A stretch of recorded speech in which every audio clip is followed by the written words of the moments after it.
L'esprit est comme une pièce sombre, pleine d'allumettes allumées. Une seule mal placée peut tout incendier. Tu n'as pas besoin de cris de l'extérieur pour perdre le contrôle. Il suffit qu'une pensée brûle au mauvais endroit. Et quand cela arrive, ce qui brûle n'est pas seulement le calme. Ton jugement, ton sang-froid, ta capacité à agir clairement sont calcinés. Dans cette vie, on ne peut pas toujours éteindre le feu de ce qui se passe là-bas. Ce que tu peux apprendre, c'est à ne pas y jeter de l'essence depuis l'intérieur. Garder le calme mental et émotionnel n'est pas un talent réservé aux moines ou aux gourous qui méditent en silence sur les montagnes. C'est une compétence. Elle s'entraîne, elle se cultive, et surtout, elle est mise à l'épreuve quand ça fait le plus mal, quand tu es attaqué, quand tu échoues, quand l'incertitude te coupe le souffle, parce que n'importe qui peut sembler fort quand tout va bien. Mais le vrai caractère se révèle quand tout se brise et que tu décides de ne pas te briser avec. Ce script ne vient pas pour te tapoter dans le dos. Il vient pour te secouer, pour te montrer qu'il y a une autre façon de vivre. Une où tu n'es pas l'esclave de tes émotions, ni la marionnette de tes impulsions. Où tu n'es pas emporté par chaque vague qui arrive, parce que tu as appris à bien enfoncer tes pieds dans le sable. Nous allons parler de stoïcisme, non pas comme une mode, mais comme une arme, un bouclier, une boussole pour que tu ne te perdes pas au milieu du chaos. Et je ne te parle pas de la théorie, je te parle de l'urgence, de celui qui a vu trop de gens détruire des relations, des opportunités et même leur propre santé parce qu'ils ne savent pas garder leur sang-froid. Si toi aussi tu en as assez de réagir sans réfléchir, d'exploser à l'intérieur et de faire semblant que tout va bien, alors reste.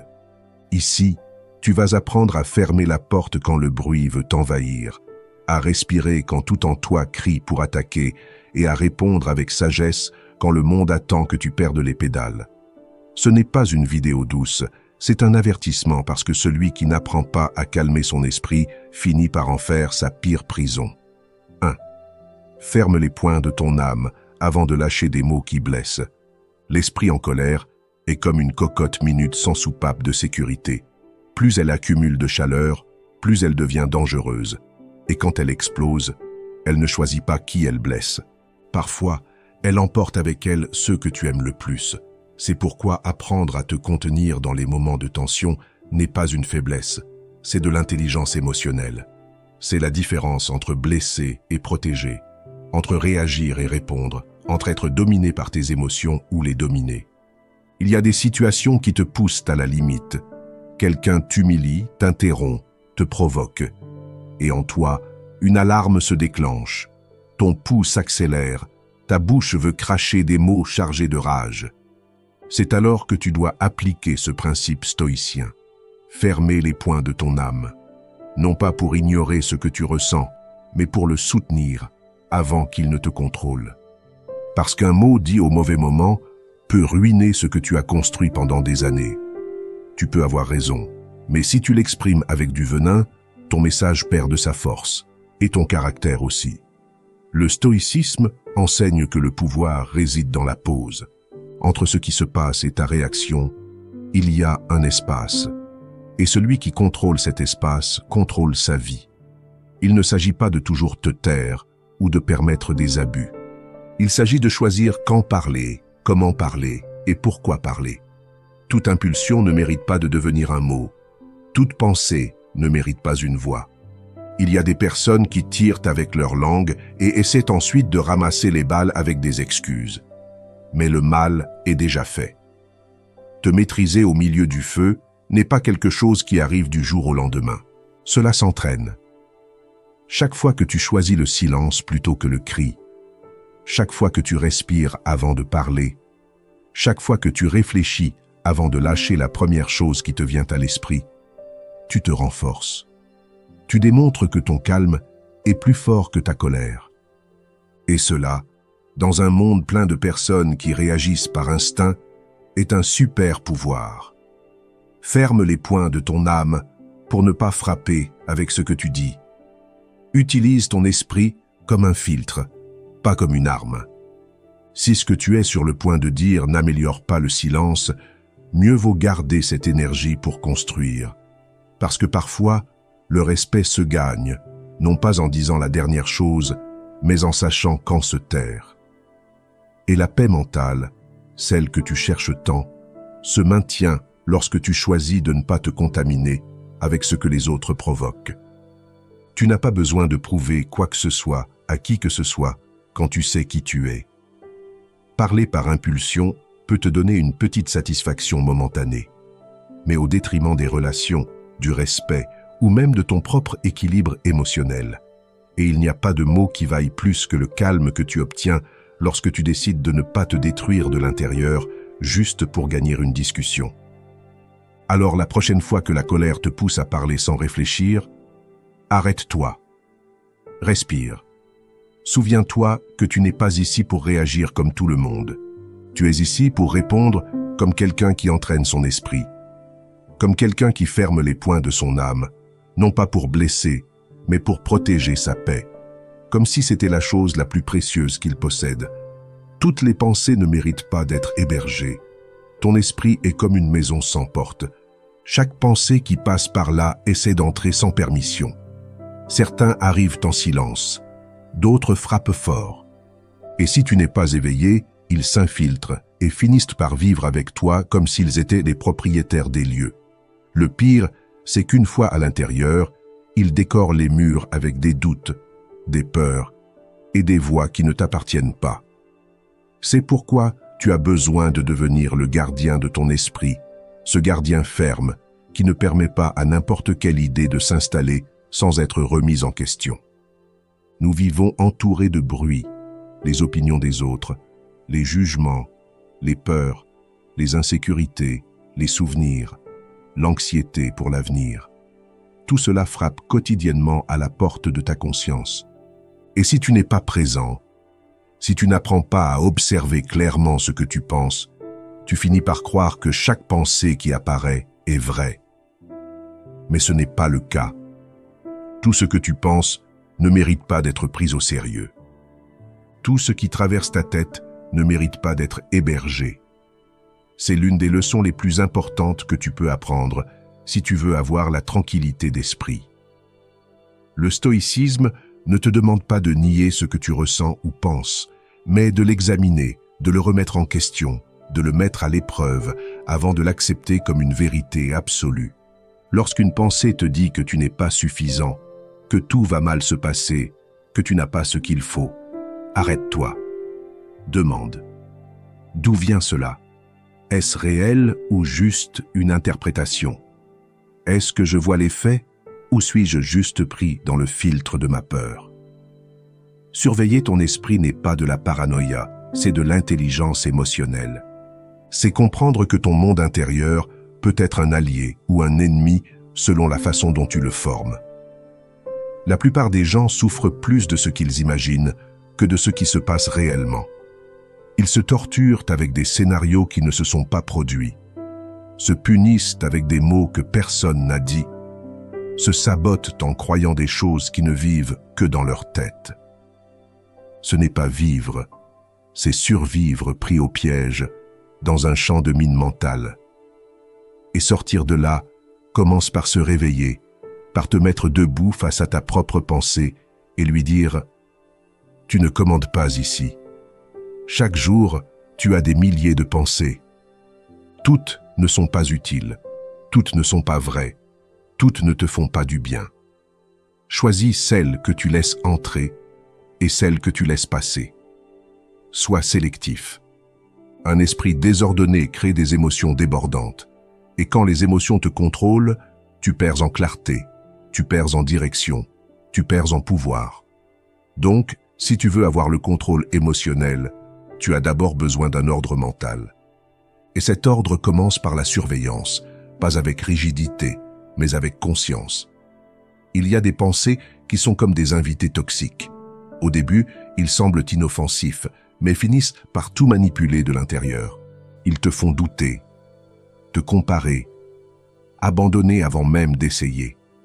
Et si tu n'es pas attentif, ils restent à vivre avec toi, comme s'ils faisaient partie de toi. Mais tu n'es pas ta pensée, tu es celui qui les observe. Et quand tu comprends cela, tu reprends le contrôle, parce que tu ne réagis plus automatiquement, mais à partir d'un choix conscient.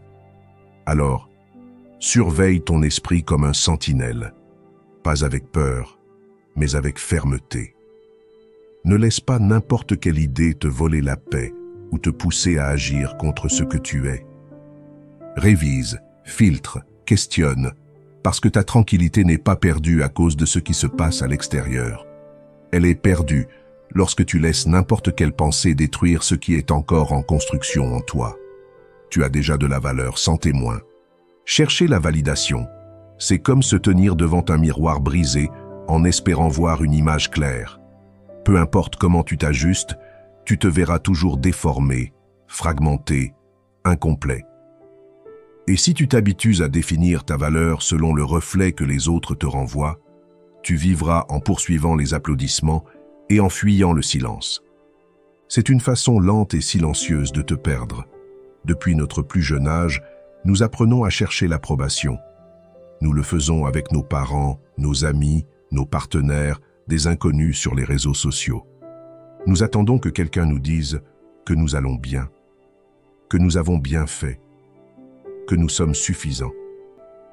Et quand ce regard, ce mot, cette reconnaissance n'arrive pas, un vide se réveille en nous qui nous pousse à en faire plus, à donner plus, à nous forcer, à vendre une version de nous qui ne nous représente peut-être même pas. Mais le stoïcisme enseigne le contraire. Il enseigne que la vraie paix ne vient pas d'être vue, mais d'être intègre, que tu n'as pas besoin de témoins pour être précieux, que le simple fait d'exister, de t'efforcer, d'être cohérent avec toi-même est déjà suffisant. La tranquillité d'esprit commence lorsque tu arrêtes de demander la permission d'exister, quand tu comprends que tu n'as pas besoin que quelqu'un t'applaudisse pour continuer ton chemin. Le monde est rempli de personnes coincées dans une compétition silencieuse, cherchant de l'attention comme si c'était de l'oxygène. Mais ce n'est pas le cas. Le véritable oxygène est la liberté intérieure, celle qui naît lorsque tu décides d'agir par conviction et non par besoin de plaire. Quand tu fais ce qui est juste, même si personne ne te regarde, quand tu choisis le chemin difficile, même s'il n'a pas de récompense visible, quand tu restes ferme, même si tu ne reçois pas un seul mot de reconnaissance. Chaque fois que tu m'en dis un regard, tu donnes ton pouvoir. Tu dis que ta valeur dépend des autres. Et ce n'est pas seulement injuste, c'est dangereux. Parce que celui qui te donne la validation aujourd'hui peut te la retirer demain. Et si tu t'habitues à ce que ton bien-être dépend de cela, tu deviens fragile, manipulable, insécurisé. La solidité émotionnelle ne se construit pas avec des flatteries. Elle se construit avec des principes, avec des décisions qui viennent de l'intérieur et non du besoin d'être accepté. Tu as déjà de la valeur même si personne ne te le dit.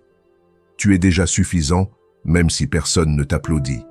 Tu mérites déjà le respect même si personne ne le crie. Et si tu ne le crois pas, ce n'est pas parce que ce n'est pas vrai. C'est parce qu'on t'a appris à chercher à l'extérieur ce qui a toujours été à l'intérieur. Le stoïcisme te rappelle que la véritable reconnaissance ne s'entend pas, elle se ressent. C'est cette voix intérieure qui te dit que tu es sur la bonne voie, même si le monde ne le voit pas. C'est cette sérénité qui apparaît lorsque tu fais ce que tu sais que tu dois faire, non pas parce que quelqu'un te regarde, mais parce que tu te regardes. Apprends à agir sans scène, à vivre sans public, à construire sans témoin, parce que lorsque tu y parviendras, tu seras libre. Il n'y aura pas de regard qui te soulèvera, ni d'absence qui te fera tomber. Tu seras en paix avec toi-même. Et c'est le calme le plus puissant que tu peux atteindre. Arrête de mendier des regards. Commence à te donner la place que tu mérites. Parce que personne ne te respectera si tu ne te respectes pas toi-même en premier, et personne ne te reconnaîtra si tu continues à attendre que les autres te donnent la permission de briller. 4e. Lâche la barre du monde et saisis celle de ton attitude. Essayer de contrôler tout ce qui t'entoure est comme vouloir arrêter la marée avec tes mains. Tu t'épuises, tu te frustres, tu te trempes d'anxiété, et à la fin, tu découvres que malgré tous tes efforts, la mer continue son cours. Le problème n'est pas de vouloir améliorer les choses, mais de t'obséder à contrôler ce qui n'a jamais été sous ton contrôle. Les gens, les circonstances, les résultats, les opinions des autres, le passé, le futur, tout cela s'échappe comme du sable entre les doigts, et plus tu t'accroches, plus tu te perds. Le stoïcisme le rend clair dès le début. Il y a des choses qui dépendent de toi et d'autres qui ne le font pas. Le piège est de vouloir que tout dépende de toi. C'est là que naissent le stress, la culpabilité, la colère, la frustration. Parce que tu attends que les autres agissent comme tu le ferais. Que la vie soit juste, que tout se passe selon ton plan. Mais la vie ne répond pas à tes attentes, elle répond à ses propres lois. Et si tu n'apprends pas à lâcher la barre du monde, tu vivras en naufragé dans des tempêtes que tu n'as pas créées, mais auxquelles tu t'accroches comme si tu en étais le capitaine. La sérénité mentale naît lorsque tu acceptes que tu ne peux pas contrôler ce qui se passe à l'extérieur, mais que tu peux contrôler ta réaction. C'est là ta véritable force. C'est la barre qui t'appartient vraiment. Ton attitude, ce que tu penses, ce que tu fais, ce que tu choisis face à chaque situation. Tu peux réagir par la plainte ou par l'action, par la peur ou par la clarté, par l'ego ou par la conscience. Le point n'est pas de rester immobile, mais de concentrer ton énergie là où elle a vraiment un impact. Beaucoup de gens perdent des années à essayer de changer les autres, à forcer des résultats, à lutter contre la réalité. Et pendant qu'ils font cela, ils négligent la seule chose qu'ils peuvent vraiment transformer, leur esprit, leur façon de voir les choses, leur façon d'agir. Ils lâchent leur attitude et saisissent la télécommande de l'univers. Mais le monde n'est pas une machine que tu peux programmer à ta guise. Il est chaotique, imprévisible, incontrôlable. Prétendre le contraire ne fait qu'alimenter ta souffrance. Quand tu comprends cette vérité et que tu arrêtes de vouloir tout dominer, tu ne deviens pas passif, tu deviens sage. Parce que tu ne gaspilles plus ton énergie à changer ce que tu ne peux pas. Tu l'investis en toi, en faisant ce qui te revient, en construisant du caractère, en gardant l'esprit ferme quand tout est secoué. Cela ne signifie pas la résignation, cela signifie la clarté. Cela signifie choisir tes batailles et ne pas transformer chaque inconvénient en une guerre. Le monde continuera à tourner, avec ou sans ta permission. Les gens continueront à prendre des décisions que tu n'aimes pas. Les résultats ne correspondront pas toujours à ton effort. Et les choses ne se passeront pas toujours comme tu l'espères. Mais en toi, il y a une force que personne ne peut te prendre, la capacité de choisir ton attitude. Et quand tu l'exerces, tu reprends le contrôle le plus important de tous, non pas du monde, mais de toi-même. Alors arrête de lutter contre ce qui est incontrôlable. Lâche cette barre qui ne t'appartient pas et saisis fermement celle qui est entre tes mains. Change ton focus, change ta réponse, change ton état interne. Parce que si ton esprit est calme, rien à l'extérieur ne peut vraiment te briser. Et si ton attitude est ferme, peu importe la force du vent, tu resteras debout. 5. L'honneur se prouve dans l'obscurité, pas sous les projecteurs. Un phare ne brille pas pour être applaudi. Il brille parce que c'est dans sa nature, même quand personne ne le regarde. La véritable force se forge quand il n'y a pas de caméra, pas de témoin, pas de récompense. Quand il serait facile de renoncer ou de tricher, mais tu choisis de rester debout, même si personne ne le sait. C'est là l'essence de l'honneur. Et dans un monde obsédé par l'image, être intègre dans l'invisible est un acte de rébellion. Nous sommes entourés d'une culture qui récompense le visible. Les réseaux sociaux te poussent à montrer chaque pas, à documenter chaque réussite, à chercher l'approbation pour chaque décision. Mais il y a des choses qui ne peuvent pas être mesurées par des likes. L'honnêteté de tes pensées, la fidélité à tes valeurs quand personne ne te regarde, la discipline que tu maintiens en privé. C'est là que se définit qui tu es vraiment. Pas devant le public, mais dans l'obscurité où seul toi sais ce que tu as fait. Le stoïcisme enseigne que le caractère n'a pas besoin de scène. Parce que vivre selon la vertu n'est pas une stratégie pour bien paraître. C'est une façon d'être en paix avec soi-même. Et cette paix, cette cohérence interne, n'apparaît que lorsque tu fais ce qui est juste sans attendre de reconnaissance. Quand tu es fidèle à tes principes, même si cela ne te donne aucun avantage immédiat, parce que tu ne le fais pas pour gagner quelque chose, tu le fais parce que tu ne pourrais pas vivre tranquille en te trahissant. Dans les moments difficiles, quand tout devient incertain, la seule chose qui te soutient est ton intégrité. Tu peux perdre ton travail, ton soutien, tes relations, ta stabilité. Mais si tu conserves ton honneur, tu restes debout. Parce qu'il ne s'agit pas seulement de survivre. Il s'agit de ne pas te perdre toi-même dans le processus. De ne pas devenir quelqu'un que tu ne peux pas respecter par la suite. Et cela demande du courage. Parce qu'agir correctement quand tout va bien est facile. Le défi est d'agir avec droiture quand personne ne te regarde, quand tu pourrais prendre un raccourci, quand tu pourrais abandonner sans que personne ne le sache. Beaucoup parlent de principes, mais peu les vivent en silence. Et c'est là la différence entre paraître fort et être fort. Le monde n'a pas besoin de plus de personnes qui prétendent avoir des valeurs. Il a besoin d'individus capables de les maintenir même quand tout se met contre eux. C'est le calme qui vient de vivre avec dignité. C'est la force qui ne se vend pas, ne se feint pas, ne s'improvise pas. Chaque fois que tu choisis d'être cohérent sans témoin, tu deviens plus libre. Parce que tu n'as plus besoin de reconnaissance pour te sentir précieux. Tu ne te définis plus parce que les autres pensent, mais parce que tu sais que tu es. Et quand tu vis ainsi, ton esprit se remplit d'une sérénité qui ne dépend pas des circonstances. Parce que tu sais que tu peux avoir confiance en toi. Et quand tu as confiance en toi, le monde peut trembler.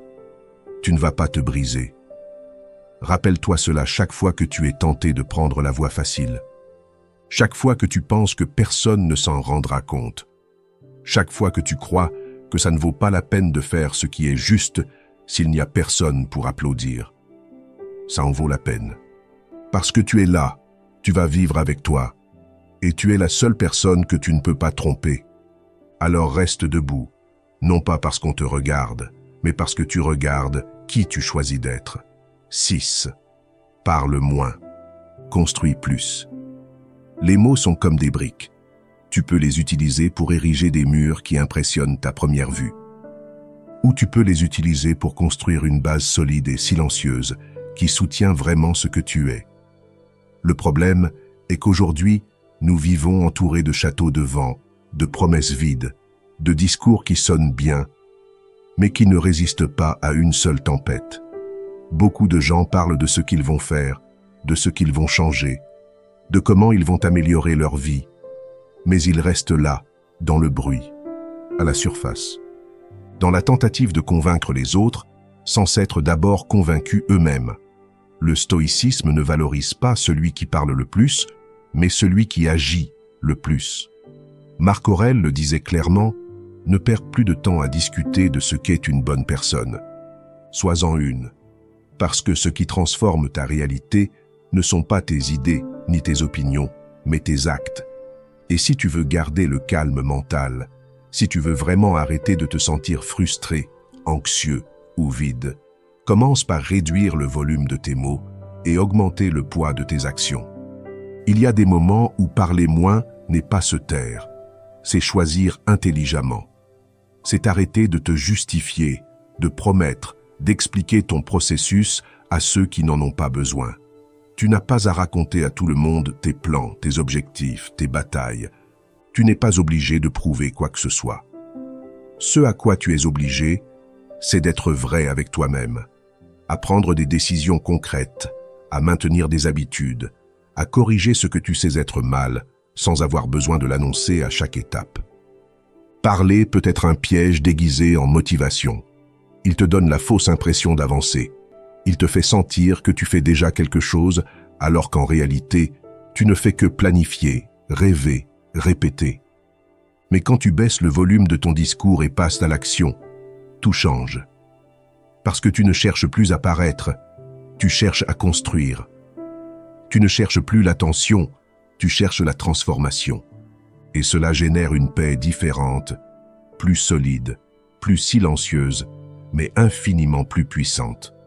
Beaucoup perdent de l'énergie à expliquer ce qu'ils vont faire, à défendre leurs intentions, à chercher la reconnaissance avant de donner des résultats. Mais cela ne te renforce pas, cela t'épuise. Ce qui te renforce, c'est la routine silencieuse, l'effort sans applaudissements, l'engagement envers toi-même qui n'a pas besoin de témoins. Il est facile de parler de discipline, de résilience, d'objectifs quand tu es motivé. Mais ce qui est précieux, c'est de faire ce que tu as à faire quand personne ne te motive, quand tu es fatigué, quand personne ne te félicite. C'est là que ton caractère est mis à l'épreuve. Apprends à te déplacer en silence. Laisse ton progrès parler pour toi. Que ta constance soit ta voix. Que tes résultats soient ton meilleur argument. Et si quelqu'un doute de toi, ne perds pas de temps à expliquer. Démontre par des faits. Parce qu'au fond, tu n'as pas besoin de convaincre qui que ce soit. Ce dont tu as besoin, c'est de te respecter suffisamment pour tenir ce que tu t'es promis à voix basse. Parle moins. Construis plus. Non pas parce que se taire est mieux, mais parce que agir est plus puissant. Les mots peuvent t'inspirer, mais les actes transforment. Et si tu veux vraiment une paix intérieure, tu as besoin d'être en cohérence avec tes actions. Parce qu'il n'y a pas de bruit interne plus grand que de savoir que tu trahis ce que tu dis. Alors arrête d'expliquer et commence à exécuter. Parce que le monde n'a pas besoin de plus de discours. Il a besoin de plus de personnes qui font ce qu'elles disent. Même en silence, même si personne ne le remarque, même si tu es le seul à le savoir. 7. Ne souffre pas d'histoires qui vivent seulement dans ta tête. L'esprit est comme un projecteur allumé au milieu de la nuit. Quand tu ne sais pas comment l'éteindre, il commence à projeter des films qui n'existent pas, mais qui semblent réels. Des drames inventés, des tragédies anticipées, des fins qui n'ont pas encore eu lieu. Il te piège dans une salle sombre, où l'histoire est déjà écrite par tes peurs, tes doutes et ton besoin de contrôle. Et le pire, c'est que même si tu sais que ce ne sont que des pensées, ton corps réagit comme si tout était vrai. Tu souffres de ce qui n'est pas encore arrivé.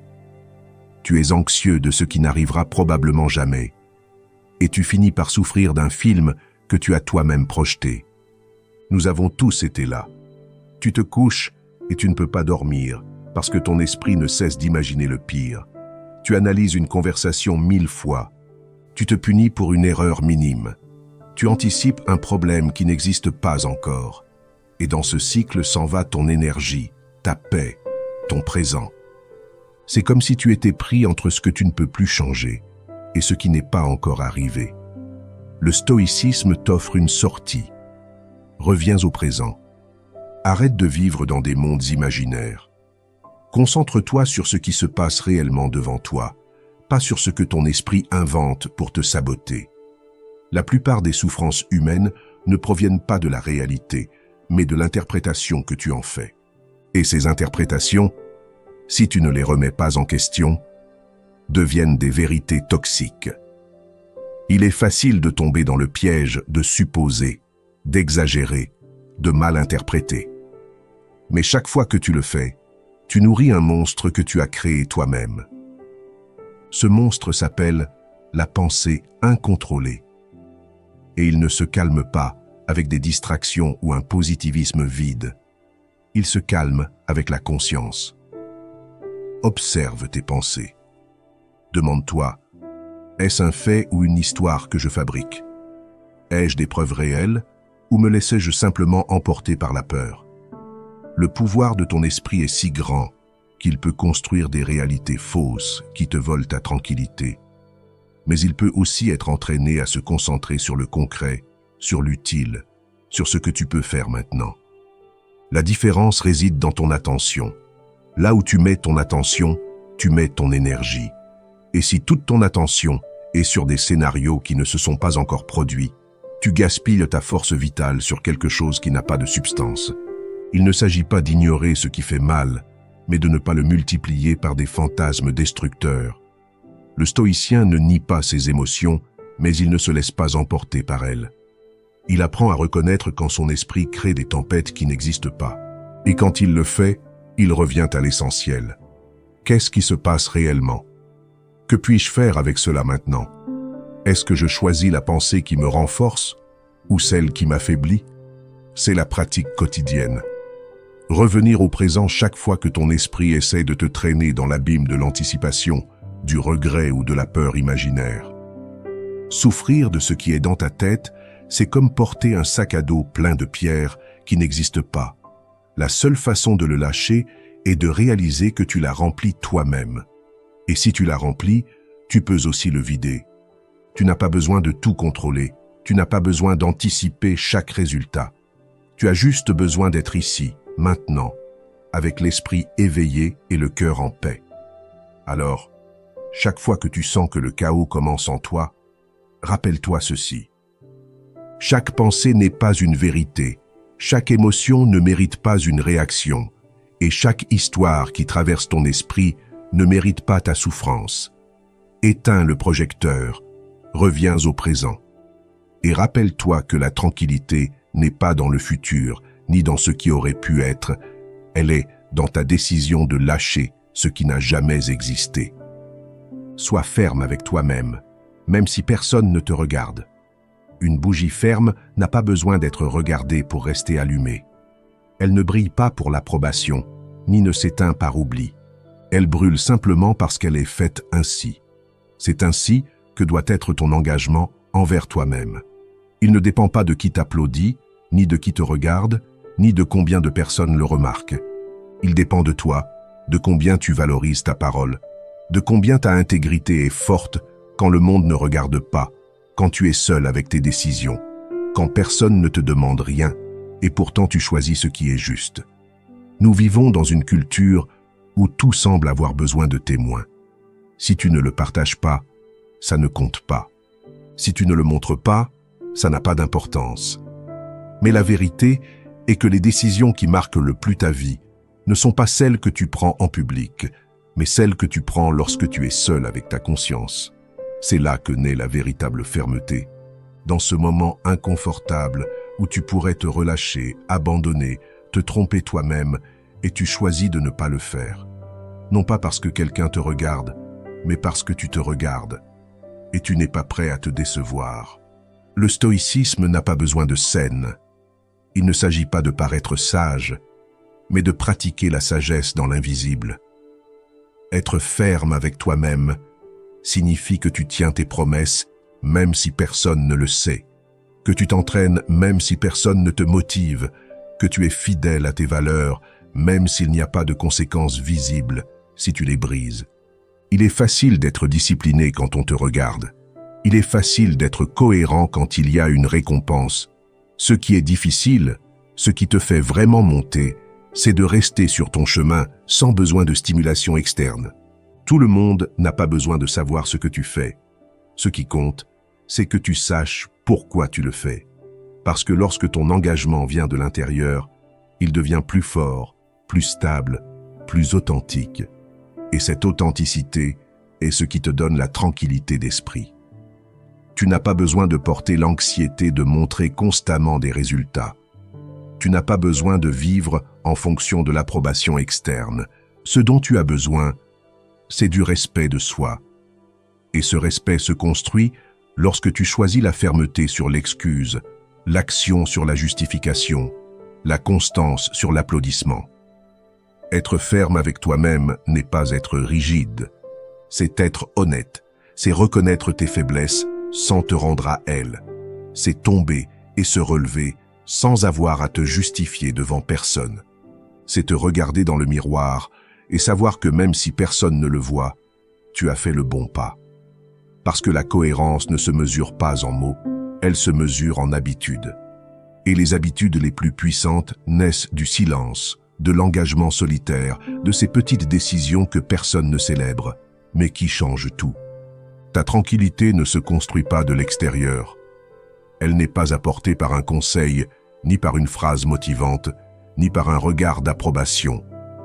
Ta tranquillité naît lorsque tu sais que tu peux te faire confiance, que tu peux compter sur toi-même dans les moments difficiles, que tu n'as pas besoin que le monde te voie pour continuer, parce que tu as appris à être ton propre guide, parce que tu ne te trahis plus pour plaire, ni ne te relâches quand personne n'exige, parce que tu as compris que ton intégrité est ta paix, et ta paix n'a pas de prix. Alors reste ferme, non pas pour prouver quelque chose, non pas pour recevoir quelque chose. Fais-le parce que c'est la personne que tu as choisi d'être. Une personne qui brille sans projecteur. Une personne qui n'a pas besoin de témoins pour agir avec honneur. Une personne qui, au milieu du chaos, choisit de garder sa lumière allumée, même si personne ne la regarde. Ta vie n'est pas en désordre parce que le monde est en chaos. Elle est en désordre parce que tu as laissé le chaos entrer en toi. Et c'est la première erreur. Vivre en croyant que le problème est ce qui t'entoure et non comment tu y fais face. Tu peux changer de ville, de partenaire, de travail ou même de pays. Mais si tu ne changes pas le désordre que tu portes en toi, tout ce que tu touches sera à nouveau contaminé.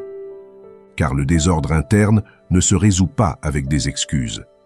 Il se résout avec de la responsabilité. Organiser ta vie ne signifie pas tout mettre dans une jolie liste ou suivre une routine parfaite. C'est avoir le courage de te regarder en face et de décider que tu ne vas plus vivre en mode survie. C'est arrêter de réagir comme une marionnette émotionnelle chaque fois que quelque chose va mal.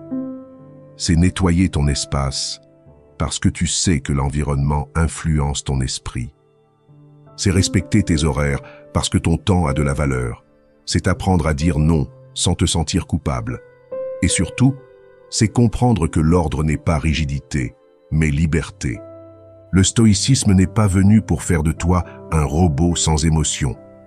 Il est venu pour te réveiller, pour t'apprendre que le contrôle ne s'exerce pas sur les autres, mais sur toi-même.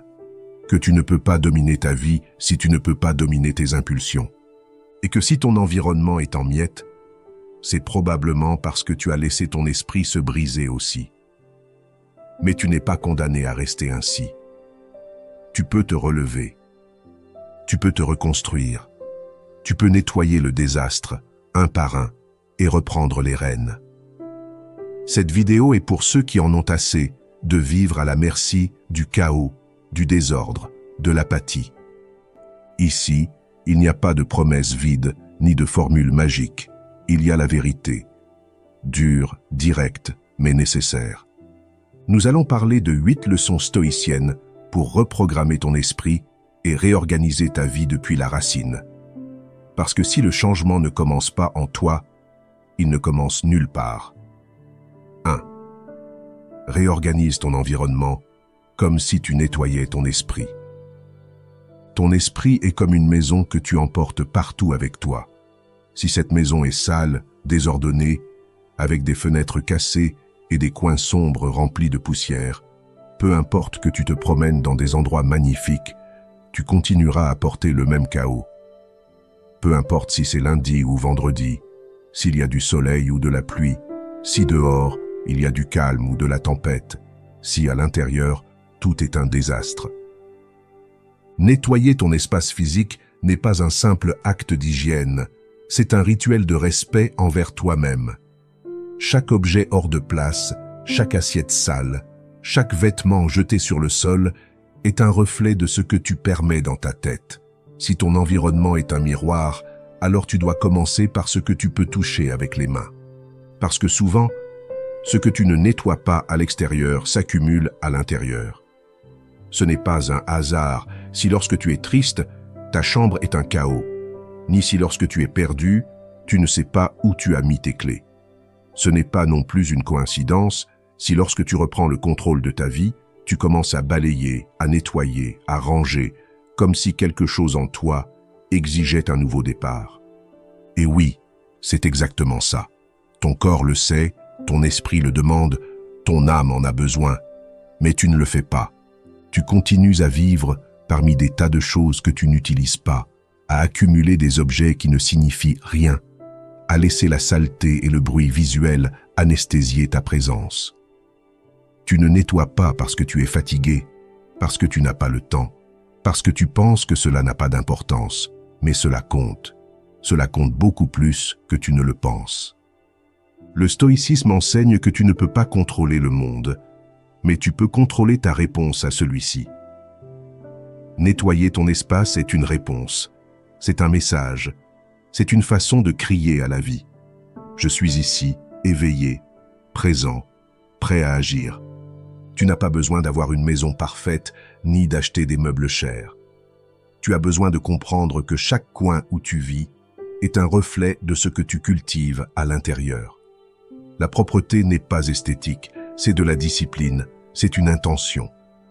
C'est te prouver que tu n'es pas prêt à vivre parmi les ruines de ta propre apathie. Et je ne parle pas seulement de nettoyer avec un balai, mais de nettoyer avec conscience. Se débarrasser de tout ce qui n'a plus de sens, donner ce qui gêne, jeter ce que tu traînes par habitude. Chaque chose que tu lâches à l'extérieur libère de l'espace à l'intérieur. Chaque fois que tu choisis l'ordre, tu envoies un message clair à ton esprit. Nous n'acceptons plus le désordre comme mode de vie. Tu entraînes ta volonté dans la simplicité pour qu'elle réponde avec force lorsque la vie devient difficile. Parce que oui, si tu ne peux pas faire ton lit tous les jours, tu auras du mal à prendre des décisions fermes lorsque tout s'effondre. Ce point n'est pas romantique, il est essentiel. C'est revenir à l'essentiel. C'est te regarder toi-même dans le reflet de ton environnement et dire stop. Plus d'excuses, plus de c'est comme ça que je suis, plus de je le ferai demain. Commence aujourd'hui. Balaye, range, nettoie. Jette ce qui ne sert plus. Pas à l'extérieur, à l'intérieur. Chaque action que tu fais dans ton espace va résonner dans ta tête comme un écho de renaissance. Parce que la vérité est celle-ci. Tu ne peux pas construire un esprit fort en vivant dans le chaos. Et si tu ne peux pas maîtriser l'endroit où tu habites, comment vas-tu maîtriser ta vie? Conçois une routine qui te soutient, pas qui te limite. Une routine mal conçue est comme une cage déguisée en discipline. On te promet qu'elle va te libérer. Mais si tu ne sais pas pourquoi tu la suis, elle finit par t'éteindre. Tu te lèves, tu manges, tu travailles, tu fais de l'exercice. Mais à un moment donné, tu arrêtes de vivre et tu te répètes simplement.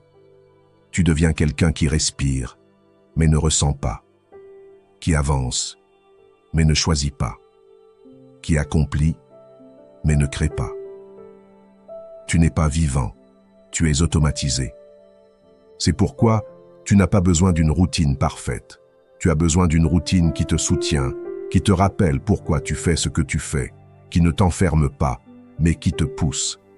Une bonne routine n'est ni une punition, ni un contrat avec la culpabilité. C'est un pacte avec ta version la plus forte. Elle n'est pas faite pour montrer au monde à quel point tu es discipliné, mais pour que tu ne te perdes pas au milieu du bruit et des distractions. Le stoïcisme ne parle pas de vivre attaché à des horaires inébranlables. Il parle de vivre avec intention. Tu n'es pas ici pour répéter la même chose tous les jours comme un esclave moderne. Tu es ici pour utiliser tes jours comme des outils, pour créer une structure avec un but, pas une rigidité par peur. Et cela implique de te poser des questions réelles. Pourquoi te lèves-tu à cette heure? Pourquoi fais-tu ce que tu fais chaque matin? Ta routine te pousse-t-elle à grandir ou te maintient-elle simplement occupé? Beaucoup confondent l'ordre avec la souffrance. Ils pensent que si leur routine ne les épuise pas, elle ne sert à rien. Mais tu n'es pas venu pour t'épuiser, tu es venu pour te construire. Une routine doit te donner du pouvoir, pas le drainer. Si tous les jours tu fais exactement la même chose, sans espace pour respirer ni t'adapter, la seule chose que tu crées est un système fermé où il n'y a pas de vie. Et ce qui n'a pas de vie finit par se briser. Le corps le ressent, l'esprit s'éteint, l'âme se renferme.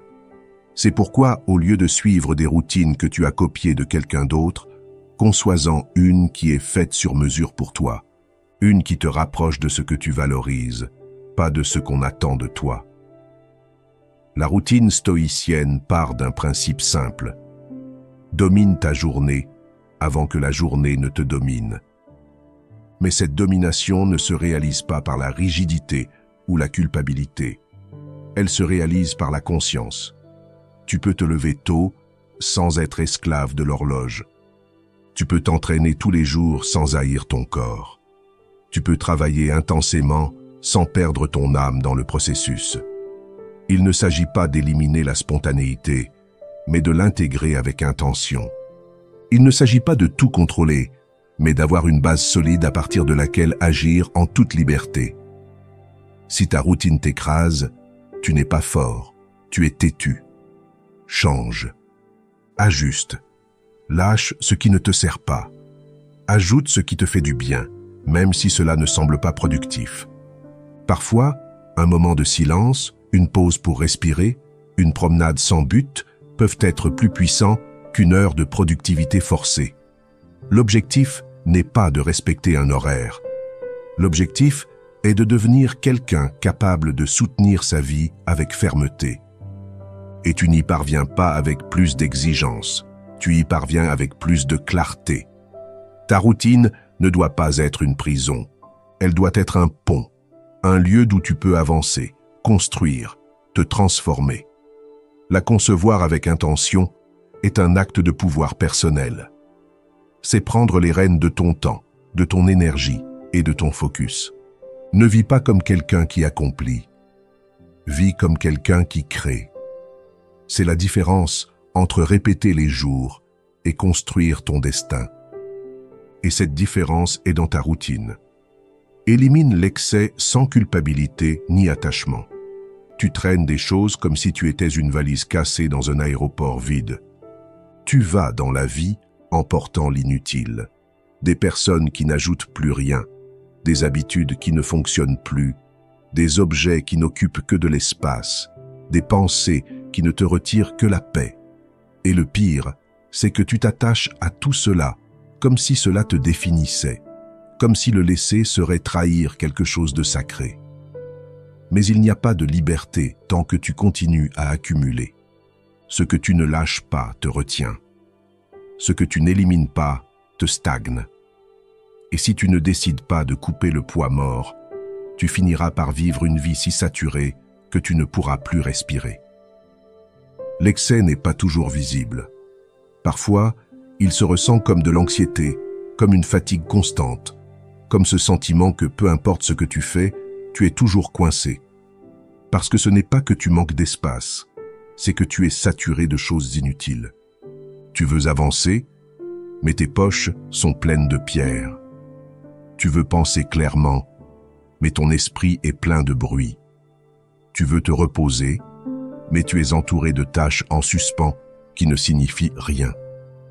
Et c'est là que le stoïcisme entre en jeu, non pas comme une philosophie froide, mais comme un acte de courage. Éliminer l'excès, c'est se confronter à soi-même et reconnaître que tu n'as pas besoin de tout ce que tu as, que beaucoup de ce que tu accumules n'est là que par peur de lâcher prise.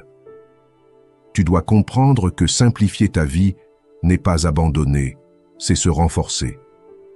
Chaque chose que tu décides de lâcher, chaque engagement inutile que tu annules, chaque relation que tu laisses partir par respect pour toi-même est un pas vers ton centre. Tu ne perds pas, tu choisis. Et ce choix doit être ferme, sans culpabilité et sans attachement. Parce que la culpabilité est une chaîne qui te retient dans le passé, et l'attachement est un bandeau qui t'empêche de voir clairement. Tu n'es pas venu dans cette vie pour porter tout, tu es venu pour marcher léger, conscient, concentré. Et pour cela, tu as besoin de courage. La plupart des gens ne nettoient pas leur vie par peur du vide, ils préfèrent le désordre connu plutôt que l'espace nouveau. Mais le vide n'est pas la solitude, c'est la possibilité. C'est de l'espace pour le nouveau, pour l'authentique, pour ce dont tu as vraiment besoin. Quand tu élimines l'excès, quelque chose s'organise en toi.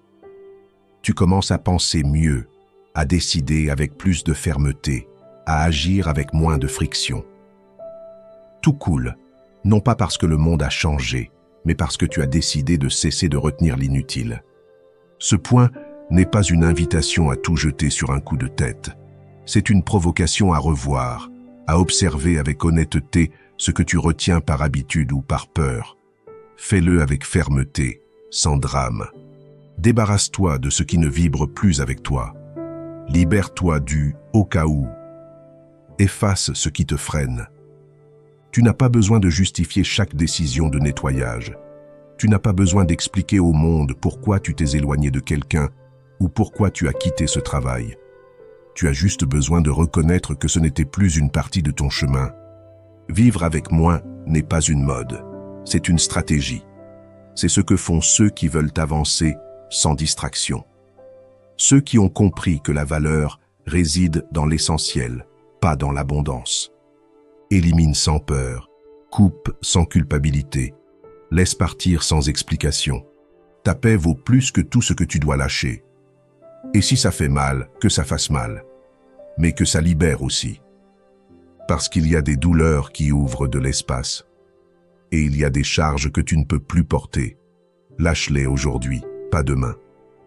Respire pour te maîtriser, non pour te calmer.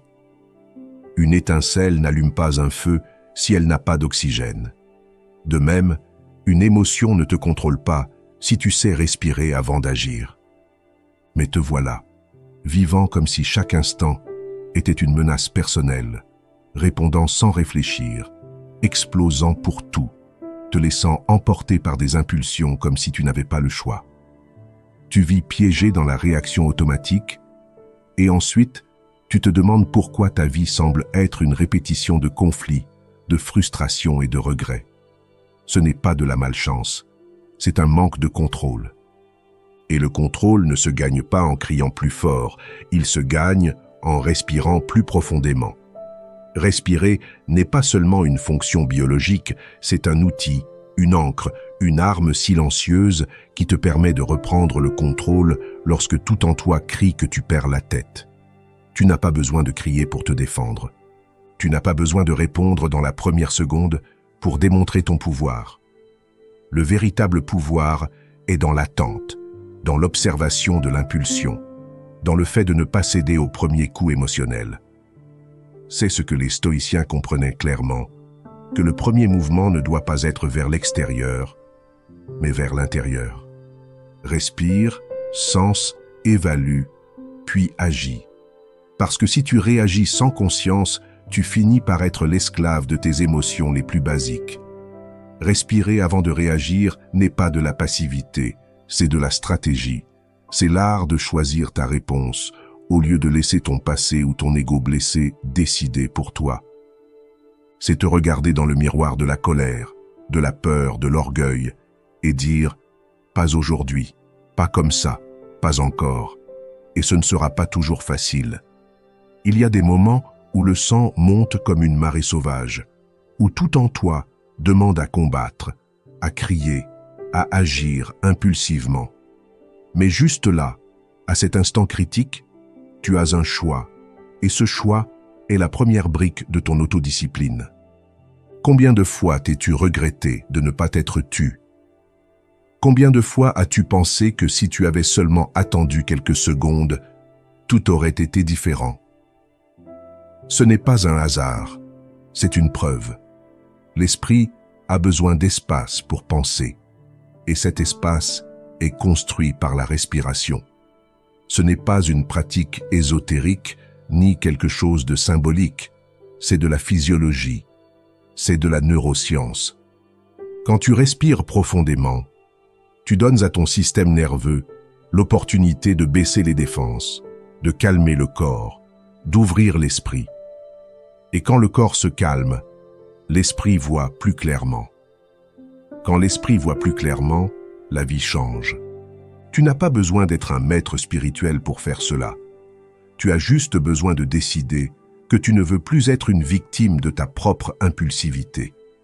Tu peux commencer aujourd'hui, maintenant, en ce moment. Chaque fois que quelque chose t'irrite, respire. Chaque fois que tu ressens l'envie de répondre avec du venin, respire. Chaque fois que tu es sur le point d'agir par orgueil, respire.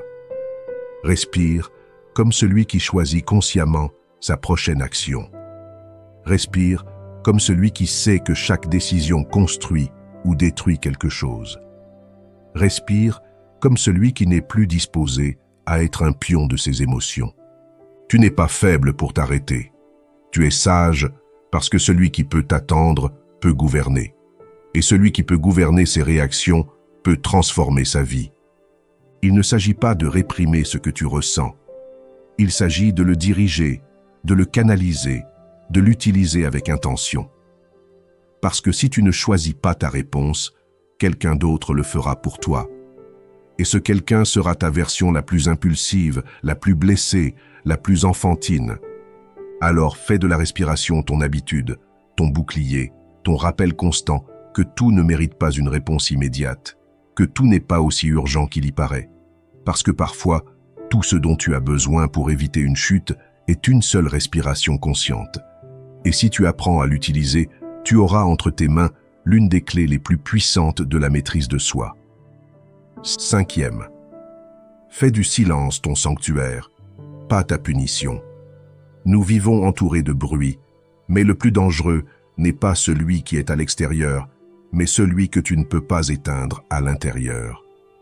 L'esprit de nombreuses personnes est devenu un champ de bataille où chaque pensée se bat pour attirer l'attention, où il n'y a ni trêve, ni paix, ni espace pour respirer. Tu ne sais pas être en silence parce que tu ne sais pas être avec toi-même. C'est pourquoi tu remplis chaque seconde avec de la musique, des notifications, des réseaux, des stimuli, des distractions.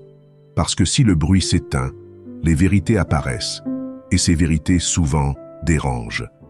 Mais c'est justement là, dans ce malaise, que commence le véritable changement. Le silence n'est pas vide, c'est la porte vers la clarté. C'est l'endroit où tu peux enfin t'écouter sans interférence. Je ne parle pas d'un silence superficiel. Je parle du silence profond, celui qui ne se brise pas même si tu es au milieu du chaos, celui qui ne dépend pas de si tu es seul ou accompagné, celui qui naît lorsque tu apprends à fermer la bouche et à ouvrir la conscience.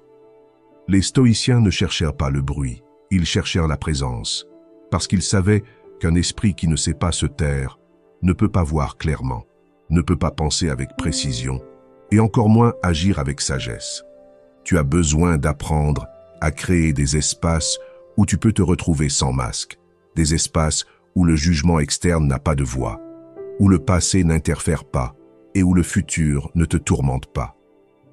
Des moments sacrés, personnels, non négociables, peu importe s'ils durent 5 minutes ou 1 heure, l'important est qu'ils soient là, tous les jours, comme partie de ta reconstruction.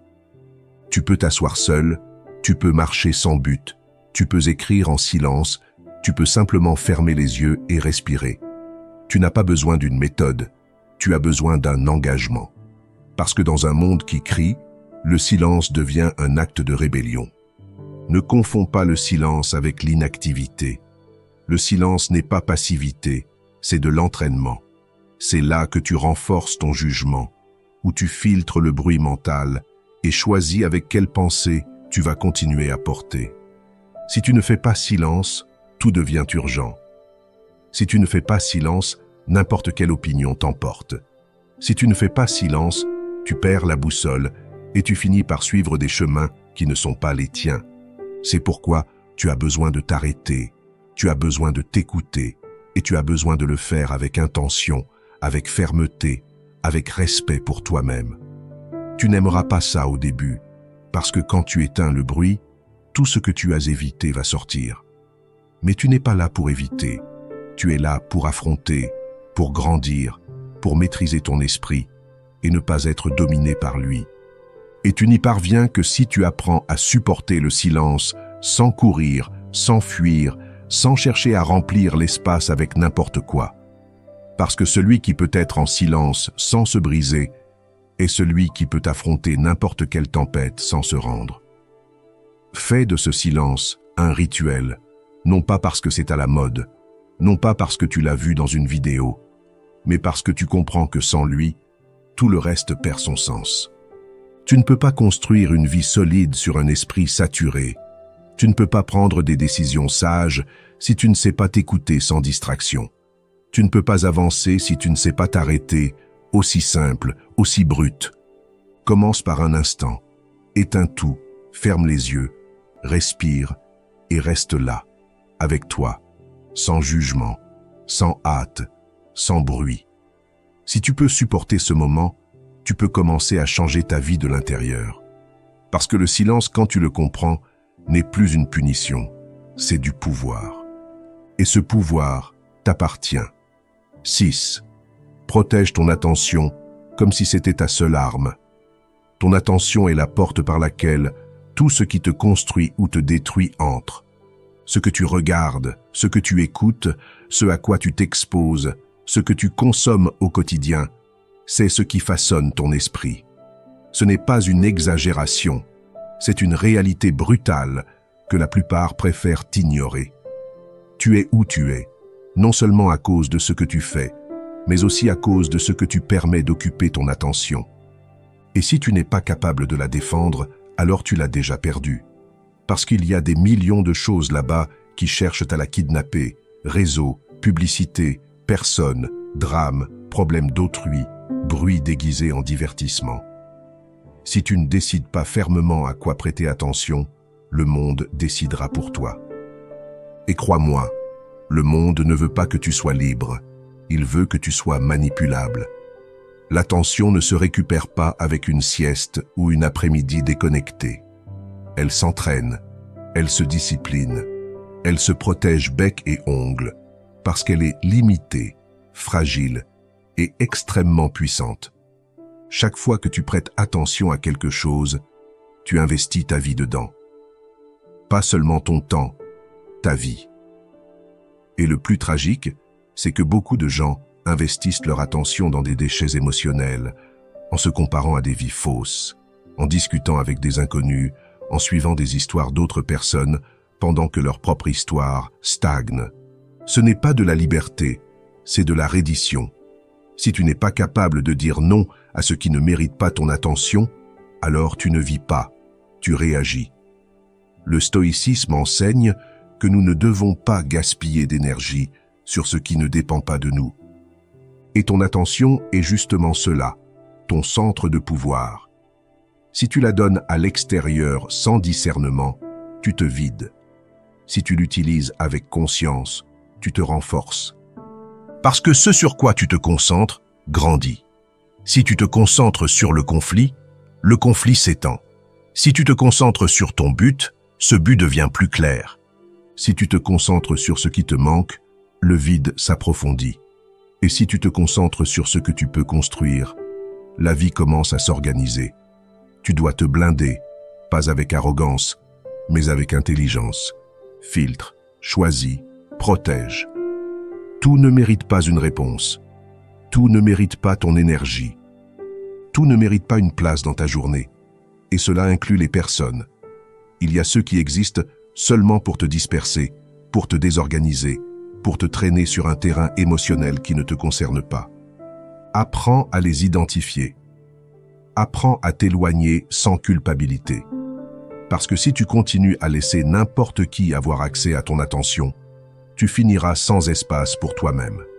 Et tu ne peux pas construire une vie puissante à partir de la distraction. Rends-le pratique. Ne te promets pas des changements radicaux si tu n'es pas prêt à agir fermement. Commence par examiner où tu dépenses ton attention. Combien de fois par jour vérifies-tu ton téléphone sans raison? Combien de contenu consommes-tu qui ne t'apporte rien? Combien de temps passes-tu à t'inquiéter de choses que tu ne peux même pas contrôler?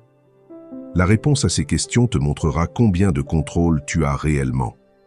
Et si tu découvres que tu as été en train de donner ton attention comme si elle ne valait rien, alors tu sais par où commencer à reprendre le contrôle de ton esprit. Tu n'es pas une victime de la distraction. Tu es responsable de ce que tu permets. Et plus tôt tu l'accepteras, plus vite tu pourras le renverser. Parfois, tu n'as pas besoin de plus de motivation. Tu as juste besoin de plus de limites. Et ces limites ne sont pas tracées pour t'isoler. Elles sont tracées pour te renforcer. Parce que l'attention concentrée est une des formes les plus pures de pouvoir personnel. Ne la gaspille pas.